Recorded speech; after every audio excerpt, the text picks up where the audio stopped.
Hello friends, welcome back to my YouTube channel Dawani classes.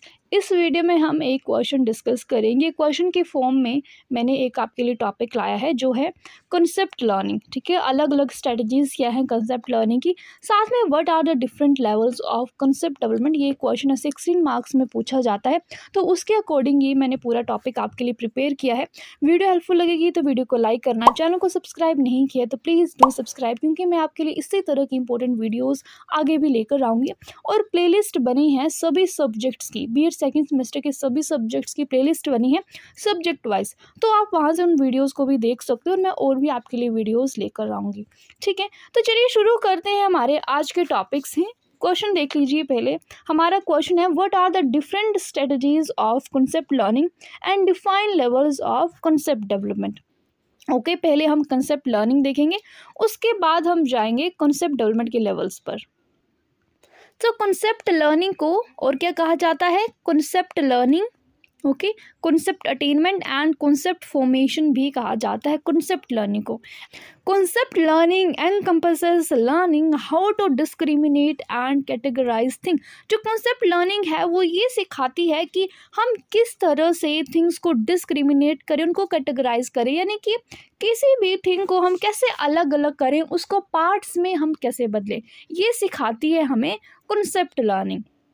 Okay, next paragraph है हमारा, concept learning is a strategy which requires a learner to compare and contrast groups and categories that contain concept relevant features with groups or categories that do not contain concept relevant feature, which means कि जो concept learning है ये उस तरह की strategy है जिसमें से learner ये सीखता है कि वो किस तरह से compare करे, किस तरह से कंट्रोल करे ग्रुप्स को या फिर उसकी कैटेगरीज को जिनमें कंसेप्ट रेलिवेंट फीचर्स होते हैं, उनको कंपेयर करे दूसरे ग्रुप्स के साथ, दूसरी कैटेगरीज के साथ जिसमें कंसेप्ट रेलिवेंट फीचर्स नहीं होते हैं। यही है हमारी कंसेप्ट लर्निंग। ओके, और जो कंसेप्ट लर्निंग होती है ये सिंपल भी हो सकती है और कॉम्प्लेक्स भी हो सकती है, because learning takes place over many areas. Okay, next point, अब कॉन्सेप्ट क्या है? Concept is a mental category, it is a mental category, a basic tool of thought, it is a basic tool of thought, it is a way in which we organise and simplify information. ठीक है, आपको ये याद रखना है कि concept क्या है। ये एक मेंटल कैटेगरी है, ये एक बेसिक सा टूल है थॉट का, और ये वो वे है जिसमें से हम सिंप्लीफाई कर सकते हैं इन्फॉर्मेशन को और उसी इन्फॉर्मेशन को हम ऑर्गेनाइज भी कर सकते हैं। ठीक है, ये है हमारा कॉन्सेप्ट, और कॉन्सेप्ट लर्निंग यही सिखाती है कि हमें किस तरह से उस इन्फॉर्मेशन को कंपेयर करना है, किस तरह से उसको हमने ग्रुप्स में रखना है, किस तरह से हमने डिस्क्रिमिनेट करना है, ये सिखाती है हमें कॉन्सेप्ट लर्निंग। ठीक है, तो बेसिक आइडिया आपको लग गया है कॉन्सेप्ट लर्निंग का। अब देखते हैं कुछ की पॉइंट्स हैं जो हमें ध्यान में रखने हैं जब हम कॉन्सेप्ट लर्निंग करवा रहे होते हैं तो। ओके, द फॉलोइंग की points should be emphasized in concept learning. First point, the concept to be learned should relate to the day-to-day life experiences of the learners. Learning by doing, discovery learning and problem solving are considered suitable strategies for the learning of concept in relevant situations. कि अगर हम concept learning करवा रहे हैं, बच्चों को concept सिखा रहे हैं, तो हमें उस तरह के कॉन्सेप्ट्स लेकर आने चाहिए जो बच्चों की day to day life experiences के साथ रिलेट करते हों। ठीक है, जिसमें लर्निंग बाय डूइंग हो, बच्चे खुद काम करके सीखें, डिस्कवरी लर्निंग हो और प्रॉब्लम सॉल्विंग को प्रेफर किया जाए। ठीक है, तो इस तरह की हमें जो लर्निंग स्ट्रेटजीज हैं वो डेवलप करनी चाहिए। नेक्स्ट पॉइंट आता है, concept learning can be better accomplished through concrete situations. concrete situations होती हैं यानी कि जो सिचुएशन को आप फेस कर रहे हो, जो कंक्रीट है, जो आपके सामने है। ठीक है, तो उस ही तरह की सिचुएशंस से जो कंसेप्ट लर्निंग है वो बेटर होती है। ओके, नेक्स्ट पॉइंट आता है हमारा, in the course of concept learning provision should be made for feedback on interim attainment by the learners. अब इसमें फीडबैक भी होना चाहिए, फीडबैक का प्रोविजन भी होना चाहिए ताकि टीचर को भी फीडबैक मिले कि बच्चों ने क्या सीखा। ठीक है, किस तरह से वो सीख रहे हैं। Both the positive and negative attributes, characteristics and examples of concept are to be presented to the learners. अब लर्नर को कॉन्सेप्ट्स के पॉजिटिव और नेगेटिव एट्रीब्यूट दोनों बताने हैं टीचर ने, सिर्फ पॉजिटिव ही नहीं नेगेटिव एट्रीब्यूट्स भी बताने हैं जो भी कॉन्सेप्ट टीचर सिखा रहा है तो। Okay, next one, the nature of the concept need to be explained and made clear to the learner. जो भी कॉन्सेप्ट का नेचर है वो भी टीचर ने बिल्कुल क्लियर करना है लर्नर को, उसको पूरी तरह से एक्सप्लेन करना है ताकि जो लर्नर है वो कंफ्यूज ना हो, ठीक है, उसका माइंड बिल्कुल क्लियर रहे। सो ये हो गए कुछ फीचर्स, कुछ की पॉइंट्स। अब देखते हैं क्या क्या स्ट्रेटजीज हैं कॉन्सेप्ट लर्निंग की, ठीक है, 5 स्ट्रेटजीज हैं, उनको हम एक एक करके डिस्कस करेंगे। तो लर्निंग स्ट्रेटजीज होती क्या है? Learning strategies refers to the behavior and thoughts student use to process new information utilizing their existing knowledge, ठीक है।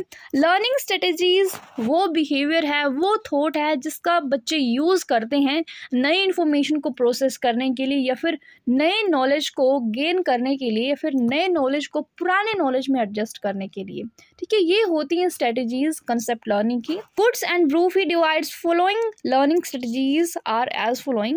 गुड्स एंड ब्रूफी ने कुछ लर्निंग स्ट्रेटजीज दी हैं, ठीक है, 5 स्ट्रेटजीज है हमारे पास। पहला आता है हमारा rehearsal strategies.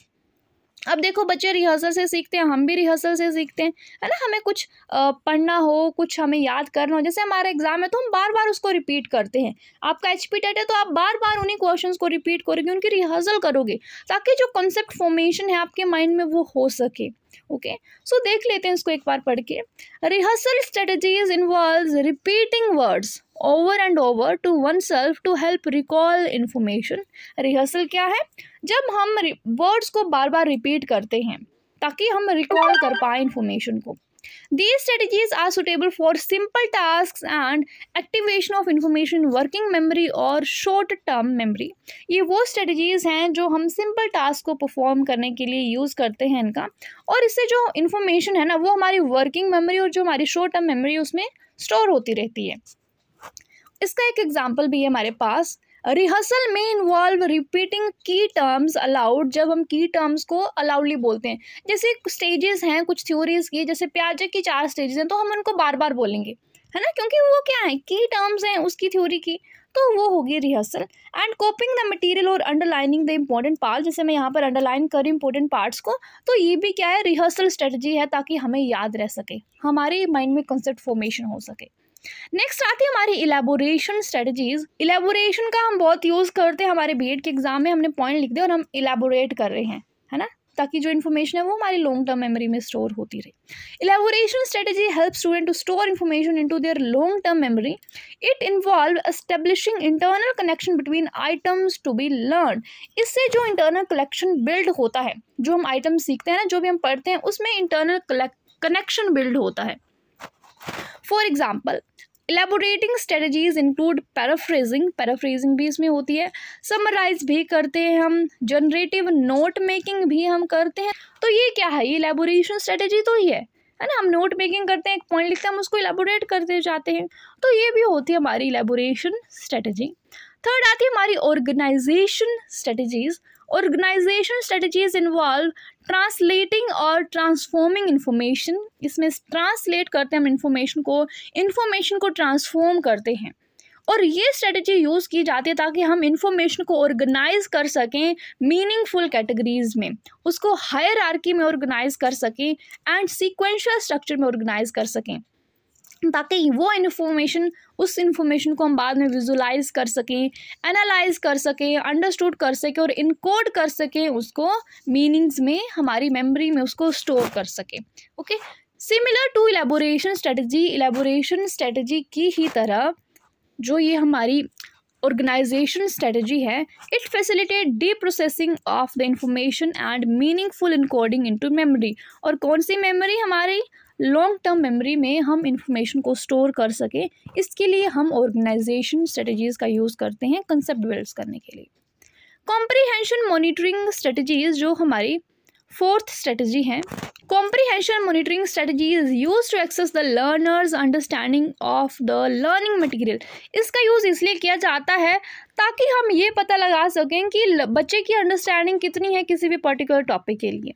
Okay, and to executively control the use of acquisition and organizational strategies का एक एग्जांपल भी है, जैसे इट इंक्लूड्स सेल्फ क्वेश्चनिंग, ताकि हम अंडरस्टैंड कर सकें, error detection and problem solving, ये सब आती है हमारी कॉम्प्रिहेंशन मॉनिटरिंग स्ट्रेटजीज के under. Last strategy is effective strategies. It includes establishing and maintaining motivation, focusing attention, maintaining concentration, managing performance anxiety, and managing the time effectively. From the cognitive perspective, one of the prime goal of teaching is to help students to manage and control their own learning. जो effective strategies है, इसमें ये सिखाया जाता है कि motivation को कैसे मेंटेन करना है, अटेंशन कैसे देनी है हमें कहाँ पर, कंसंट्रेशन को कैसे मेंटेन करना है, परफॉर्मेंस को कैसे मैनेज करना है, एंजाइटी को कैसे मैनेज करना है, और टाइम को कैसे मैनेज करना है, ये सब इसमें सिखाया जाता है। ओके, और साथ में जो हमारी लर्निंग का प्राइम गोल क्या है, या फिर टीचिंग का प्राइम गोल क्या है, हम क्यों टीच करते हैं, ताकि हम बच्चों को ये सिखा सकें कि उन्हें अपनी लर्निंग को किस तरह से मैनेज करना है, किस तरह से कंट्रोल करना है, जो उन्होंने सीखा है उसको किस तरह से यूज़ करना है। तो ये आगे हमारी इफ़ेक्टिव स्ट्रेटजी में। अब चलेंगे हम इसके बाद अपने लेवल्स पे कि क्या क्या लेवल्स हैं कॉन्सेप्ट डेवलपमेंट के। 4 लेवल्स देखेंगे हम। फर्स्ट लेवल आता है हमारा कंक्रीट लेवल। कंक्रीट लेवल मैंने आपको पीछे भी बताया, कंक्रीट मतलब जो चीज़ें हमारे सामने हैं वो हमने सिखानी है। ठीक है, concept attainment at concrete level means that individual recognises an object previously encountered. हम हायरार्किकल ऑर्डर से चल रहे हैं, पहला आता है कंक्रीट, ठीक है, जो बेसिक है। इसका मतलब ये है कि सबसे पहले कॉन्सेप्ट अटेनमेंट उस तरह से होती है पहले लेवल पे कि जो बच्चा है वो उस ऑब्जेक्ट को रिकॉग्नाइज करे जो उसने पहले देखा है, जिसके बारे में वो पहले जानता है। In order to attain this, individual has to attend to the distinct feature of an object from the mental image of it and remembering the attributes। बच्चे को उसके बारे में याद रखना है, ध्यान देना है उस पर। For example, child recognises a pen. बच्चे ने पहले कोई पेन देखा है, अब वो पेन को देखकर बोलता है दिस इज अ पेन। ठीक है, तो ये क्या है, कंक्रीट लेवल है, फर्स्ट लेवल है। सेकेंड लेवल आता है identity level. Concept attainment at identity level means the individual recognizes an object viewed from different perspective। यानी कि बच्चा उस ऑब्जेक्ट को रिकॉग्नाइज करता है जो उसने किसी दूसरे पर्सपेक्टिव से पहले देखी है, बट अगर वो दोबारा उसको देख रहा है, उसको सुन रहा है, तो वो उसको पहचान पा रहा है। इसका एक एग्जाम्पल है, the child recognises the sound of bell which he originally saw in school. अब बच्चा उस बेल की साउंड को रिकॉग्नाइज कर रहा है जो उसने पहले से ही स्कूल में सुनी हुई है। ठीक है, अगर स्कूल की बेल कहीं पर बजती है तो उसको ये याद आ जाता है कि ऐसी बेल तो मेरे स्कूल में भी बजती है। तो ये क्या हुई, आइडेंटिटी लेवल, उसने आइडेंटिफाई किया, है ना। नेक्स्ट पॉइंट आता है क्लासीफैक्टरी लेवल। क्लासीफैक्टरी मतलब क्लासीफाई करना। This level of concept attainment means when individual is able to treat at least 2 different instances of same class or equivalent even though he may not be able to describe the basis of his response, which means कि बच्चा 2 things को अलग अलग वे से treat करता है। ठीक है, बट उसको पता नहीं है कि उसका बेसिस क्या है, किस बेसिस पे वो उनको डिस्क्राइब कर सके कि वो अलग अलग क्यों है, बट फिर भी वो उनको अलग अलग ट्रीट करता है। For example, a young child treats a toy dog and actual dog in different ways. बच्चा टॉय डॉग को और एक्चुअल डॉग को अलग अलग वे से ट्रीट करता है। Next one, last point is formal level. जो फॉर्मल लेवल होता है वो क्या है, at this level concept is attained when the individual can define both the names and attributes of the concept। पिछले लेवल में बच्चे ने एट्रीब्यूट्स तो बता दिए थे कि दोनों अलग है, बट वो नेम्स नहीं बता पाया था, उसके कारण नहीं बता पाया था कि दोनों अलग अलग क्यों हैं, वो डिस्क्राइब नहीं कर पाया था। ठीक है, टॉय डॉग और एक्चुअल डॉग के डिफरेंस के बीच में। बट फॉर्मल लेवल में बच्चे ने वो कॉन्सेप्ट अटेन कर लिया है जहाँ पर वो डिफाइन कर सकता है नेम्स भी, एट्रीब्यूट्स भी कॉन्सेप्ट के। फॉर एग्जांपल, बात आती है when both reptiles and mammals presented to the child. जब बच्चे को दोनों रेप्टाइल्स भी दिखाए जाएं और मैमल्स भी दिखाए जाएं, तो वो इसमें एबल हो कि वो डिफाइन कर सके उन दोनों के नेम्स, साथ में ये भी एक्सप्लेन कर सके कि वो दोनों एक दूसरे से डिफरेंट कैसे हैं। तो ये होगी concept formation at formal level, ठीक है, जहाँ पर बच्चा सब कुछ बता सकता है, उसके माइंड में कॉन्सेप्ट्स बिल्कुल क्लियर हो गए हैं, ठीक है, दिस इज फॉर्मल लेवल। अब एट द एंड हम कंक्लूड करेंगे हमारे पूरे टॉपिक को। Concept learning serves as the foundation of cognitive learning because concepts are the basis of cognition। जो concept learning है ना, वो foundation है हमारी cognitive learning की, क्योंकि जो concepts हैं वो basis हैं cognition के। Concept learning is one of the intellectual skill which involves the ability to apply knowledge across a variety of instances or circumstances।